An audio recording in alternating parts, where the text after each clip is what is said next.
Parenthood can be hit with so much judgment, comparison, and discrimination. This week's guest is here to lift the lid on exactly this. Ashley James is a well-known presenter, DJ, and mother of two. I was lucky in a sense that my sister gave birth at a very similar time to me, and it made me realise that... And I think in society, in today's world, as mothers, as women, we're almost a little bit of a guinea pig generation. My number one tip, just because it's based on what we are saying, is you know your baby better than anyone else. And I kind of put that judgment completely on myself, because when I spoke to my friends and things, and even put it on social media, people were like, why are you bothered about using a dummy? And I was like, that's a good question. Hello, I'm Pip, and welcome to the Midwife Pip podcast, the home of expert information and real chats on all things pregnancy, birth, and beyond. Parenthood can be hit with so much judgment, comparison, and discrimination. And this week's guest is here to lift the lid on exactly this. Ashley James is a well-known presenter, DJ, and mother of two who has been in the public eye since 2012. She's built her reputation on candidly sharing her life and navigating the often harsh realities of modern parenthood. So welcome, Ashley, and thank you so much for joining me today, but also thank you so much for raising what is such an important topic, I think. Oh no, thank you. I'm so grateful for your time and excited to be on the podcast. Now, one of the things that I guess didn't surprise me, if I'm honest, when I read it, was that 63% of parents have been reported to face judgment in their parenting choices. And as another mum of two, I absolutely feel this. But I wondered, and something that you have always shared so beautifully, how judgments impacted you personally on your parenting journey.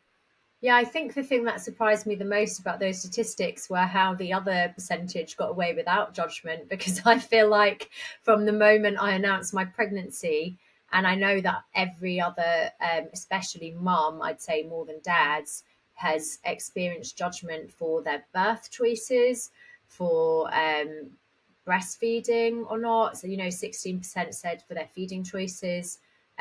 What I thought was really sad was 17% had faced judgment for their baby's behaviour in public. And a baby can't be good or bad behaved. A baby can only sleep or communicate through their only way of communicating that something is wrong. And, I feel like I was lucky in a sense that my sister gave birth at a very similar time to me. And it made me realise that my sister's the total opposite to me in every way. Like, she is definitely not online. She is a stay-at-home mum. She's an army wife, so she does a lot more at home, whereas I'm a working mum. And my sister wasn't able to breastfeed, and she had her own guilt and problems around that, and she faced judgment out and about bottle feeding, whereas I breastfed, and I felt and received judgment and shame for that. I was told that I was attention seeking, that I should just put them on the bottle, so I feel like even just looking at mine and my sister's experience, it's very clear that parents, but especially mums, just can't win. Over a quarter of parents admitted taking a dummy away from their baby because of the backlash. And I experienced this with Alfie, where my firstborn was 4 now, but when he was about 4 months old, we were still in lockdown. I was breastfeeding, and I was really proud of my breastfeeding journey, but I also couldn't get him on a bottle, and I was feeling really touched out. I was being woken up every hour of the night. I couldn't really go anywhere, and he was using me not only for food but also basically as a human dummy. And I gave him a dummy and I put it online, and there was so much judgment and also like misinformation. You're told that you're going to ruin their teeth and all of the other things. And this research has shown that the science shows that it's not wrong to use a dummy in the right way, and that sucking is actually really important for their nervous system, for pain relief. And I think one of the things and one of the reasons that I feel so committed to talking about the struggles of motherhood, be that attempting to do the juggle, the cost of childcare, the judgment, the postnatal recovery and, you know, as taboo as it is to talk about all of that, it's because I really, really want to speak to new mums and say, trust your instinct and don't let criticism or unwanted advice affect how you parent your child, because nobody knows your child better than you. And what worked for my son didn't work for my daughter, and what worked for me didn't work for my sister. And also, we're not the same people. We have different circumstances and strengths and weaknesses and abilities. You know, I was much better at like surviving on less sleep than my sister was, and you know, we all do what we can. We're not living in a utopian world, and we have to do what works for us. And sometimes it's a balance between what's right for you and what's right for the child. And please don't let judgment, especially from strangers, because another part of MAM's research shows that 36% of the criticism comes from strangers. And whether it's your in-laws or friends, or especially strangers, they do not know your baby as well as you. Such a powerful message. One of the things that I often use in my own parenting journey, but also say to other mums, is what would you do if nobody else ever knew? And I think that's quite powerful, because I remember the dummy thing. Oh my goodness. So my first son's 3, and there was just never a place for a dummy. So we just never needed one. My second son, who's just 9 months, has had a really challenging start to life. He's had meningitis. He's had multiple food allergies. He's had reflux. It's been chaos. And a dummy quite literally saved me and my husband's sanity. Like, it has been life-saving. He absolutely needed it. But I remember the first time I refused to buy one, because I felt that judgment. Even as a midwife and an experienced mum, I felt that judgment. And I remember my husband putting the dummy in his mouth, and I cried. I was in floods of tears, because I felt like I couldn't comfort him, and he breastfed. But similar to your breastfeeding journey, my first son was like that. It was relentless, at times slightly trapping, didn't take a bottle. My second was so uncomfortable, because he had so much bodywork issues being in a breastfeeding position, that I couldn't comfort him with breastfeeding. So the dummy kind of was that comfort that he desperately needed. But then as a mum, I felt this awful guilt that I couldn't provide that to him. And I kind of put that judgment completely on myself, because when I spoke to my friends and things, and even put it on social media, people were like, why are you bothered about using a dummy? And I was like, that's a good question.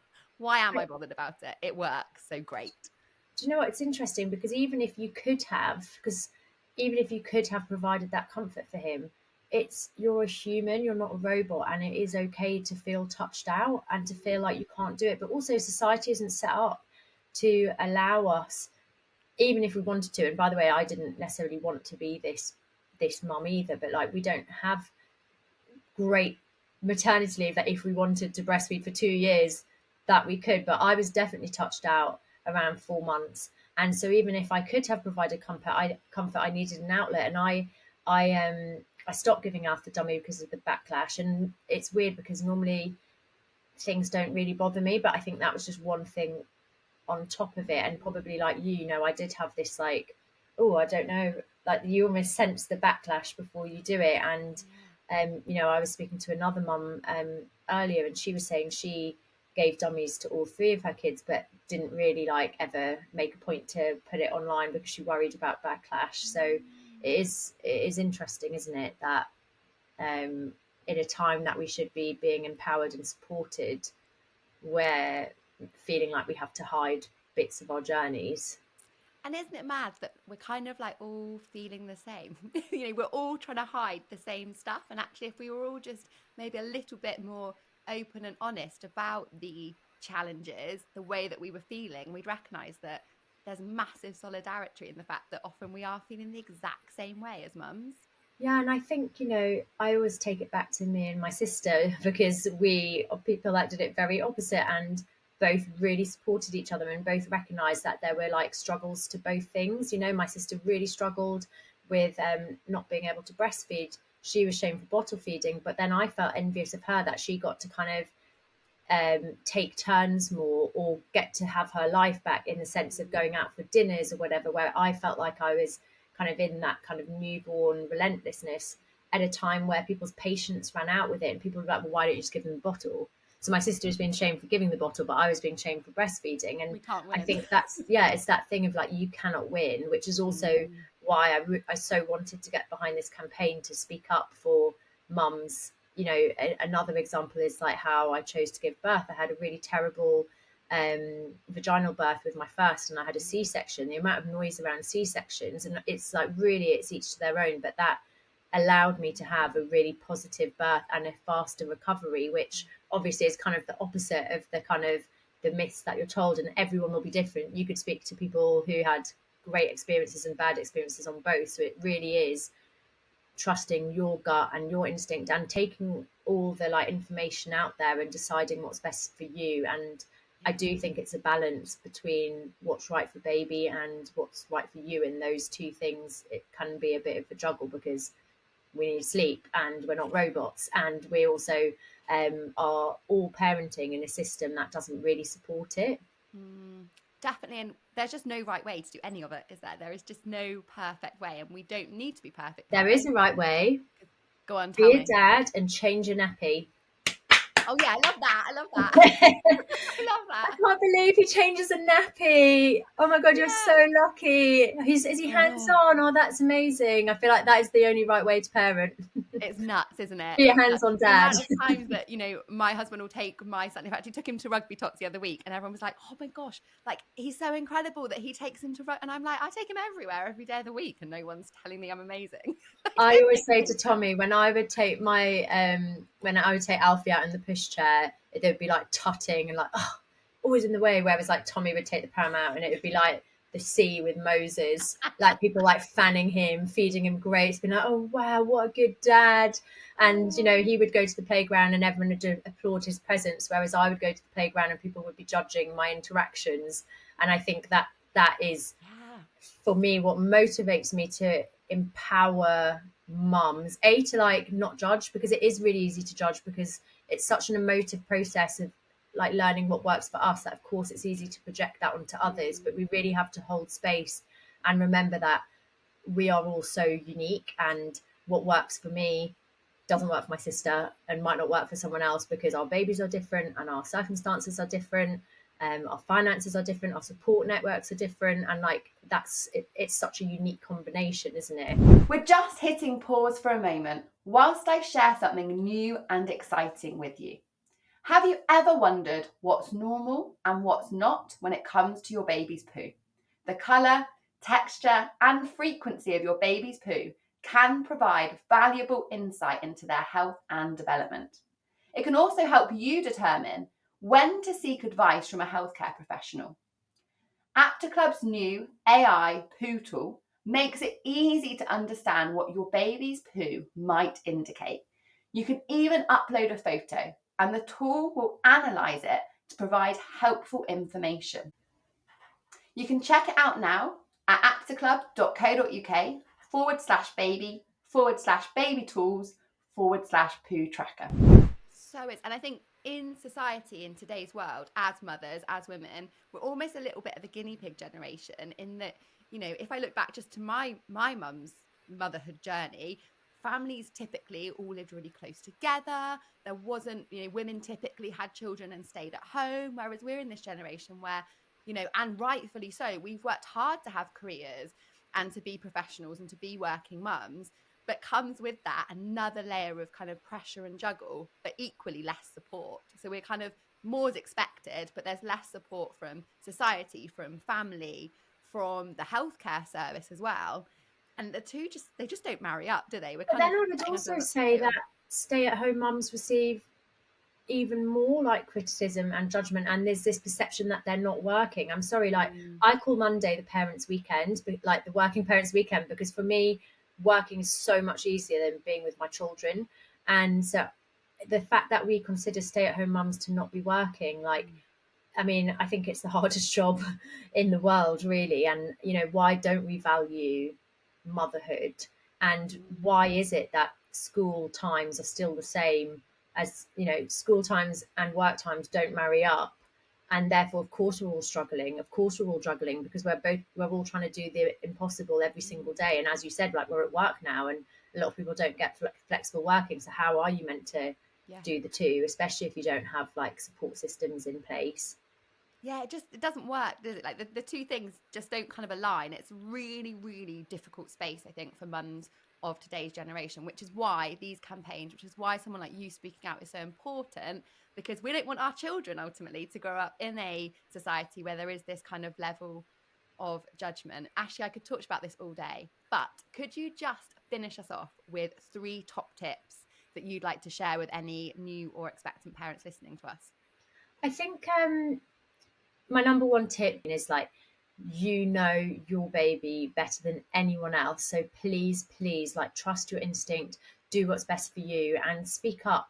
Like, have boundaries if someone is crossing those boundaries, because it might be that it's well intentioned and you can be really polite about it. Like, I know that you're trying to be helpful and I appreciate that work for you, but it actually causes me a lot of anxiety when you're telling me this. It's not helpful to me, but I know that if I need anything, I can come to you.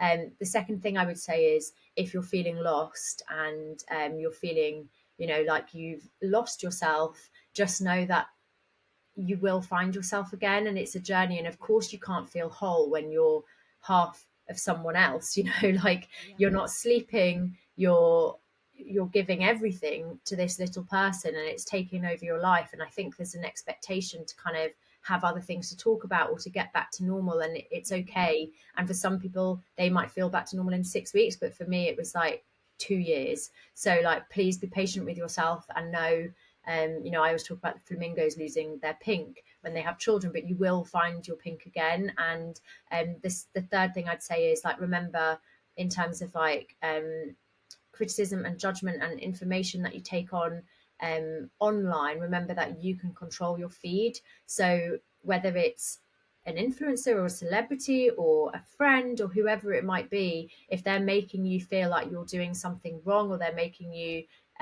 judge yourself, remember, there are mute buttons, there are block buttons, and you can also control who you follow. And like, for me personally, it's following people that are really honest about all the different challenges, and whether that's challenges of postpartum recovery, whether that's, seeing people use dummies, or seeing people like own all of their choices. I take inspiration in so many different ways, and remember that you are in control of your feed. I love that. So, so powerful. Ashley, thank you so much for all the work that you're doing. And I hope that if you are listening as a new or expectant parent, what you take away from this chat is that you're on your own journey, and please do not feel that need to suffer that comparison that so many of us have. Thank you so much.